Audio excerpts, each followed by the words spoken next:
प्यारे दोस्तों, आज हम बात करेंगे पत्थर के दौर और नींदरथल के बारे में। पत्थर का दौर कबल तारीख उस दौर की निशानदेही करता है जिस दौर में इंसानों ने पत्थर के कदीम औजार इस्तेमाल किए। तकरीबन 2.5 मिलियन साल तक जारी रहने वाला पत्थर का दौर तकरीबन 5000 साल पहले ख़त्म हुआ, जब मशरक़ के करीब में इंसानों ने धात से काम करना और कांसी से औजार और हथियार बनाना शुरू किए।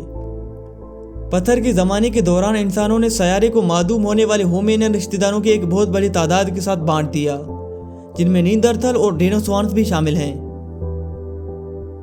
नींदरथल होमिनिड्स की एक मादूम नस्ल है जो जदीद इंसानों के करीब तरीन रिश्तेदार थे।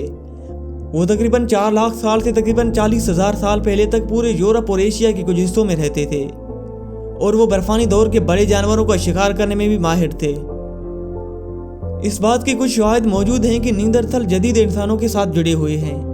दरअसल आज बहुत से इंसान नींदरथल डीएनए का एक छोटा सा हिस्सा बांटते हैं। नींदरथल के मादूम होने के बारे में नजरियात बहुत ज़्यादा हैं, लेकिन उनकी गुमशुदगी इंसानी इर्तिका का मुताला करने वाले साइंसदानों को परेशान कर रही है। साइंसदानों का अंदाजा है कि इंसानों और नींदरथल होमो नींदरथलनेसिस का मुश्तरका अजदाद है, जो 8 लाख साल पहले अफ्रीका में रहता था। फोसल शवाहिद से पता चलता है कि नींदरथल के आबा अजदाद ने अफ्रीका से यूरोप और एशिया का सफर किया होगा। नींदरथल का आबा अजदाद तकरीबन वहां होमो नींदरथलनेसिस में 4 लाख से 5 लाख साल पहले तैयार हुआ। इंसानी आबा अजदाद अफ्रीका में ही रहे, जो हमारे अपने नो होमो सेपियंस में तैयार हुए। जदीद इंसान तकरीबन 50,000 साल पहले अफ्रीका से बाहर निकले।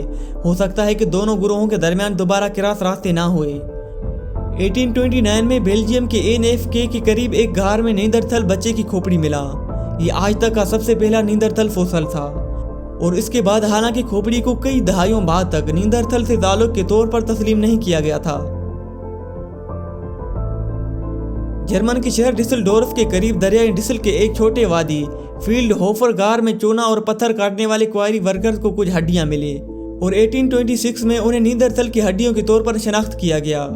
एनाटोमिस्ट्स हड्डियों पर हैरान थे। उनमें खोपड़ी का एक टुकड़ा शामिल था जो इंसानी बिल्कुल भी नहीं था, और नींदरथल का जिस्म हमारे जिस्म से छोटा भी था।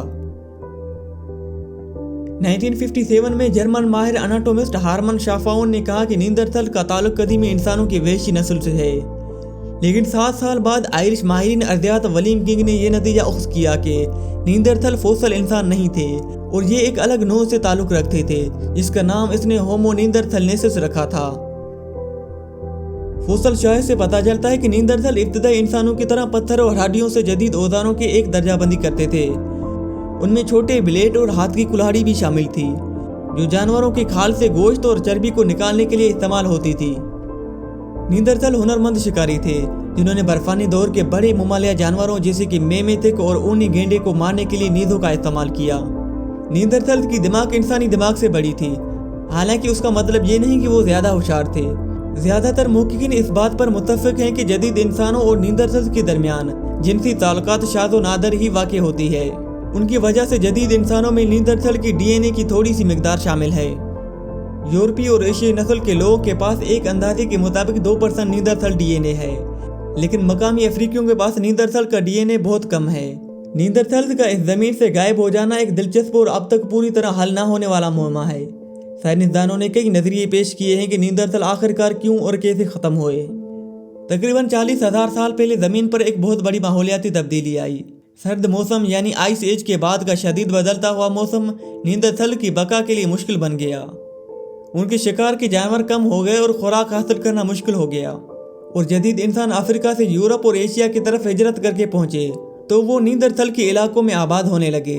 जदीद इंसानों की ज़बान, हुनर और टेक्नोलॉजी बहुत ज़्यादा तरक्की याफ्ता थी, जिसकी वजह से वो ज़्यादा बेहतर तरीके से ज़िंदा रह सके, और नींदरथल और जदीद इंसानों के दरमियान खुराक और रहाश के वसाइल पर मुकाबला शुरू हुआ। क्योंकि जदीद इंसान ज़्यादा होशियार और इज्तिमाई तौर पर काम करने में बेहतर थे, इसलिए नींदरथल पीछे रह गए। तहकीक से पता चला है कि नींदरथल मुकम्मल तौर पर गायब नहीं हुए। कुछ नींदरथल इंसानों के साथ शादियों के जरिए मिल गए। आज भी गैर अफ्रीकी नस्ल के इंसानों के डीएनए में तकरीबन 1 से 2% डीएनए नींदरथल का मौजूद है। एक और नजरिया यह है कि जदीद इंसान नई बीमारियां अपने साथ लाए, जिनके खिलाफ नींदरथल की जिस्म में मुदाफ़त नहीं थी, जिसकी वजह से वो आहिस्ता आहिस्ता ख़त्म हो गए।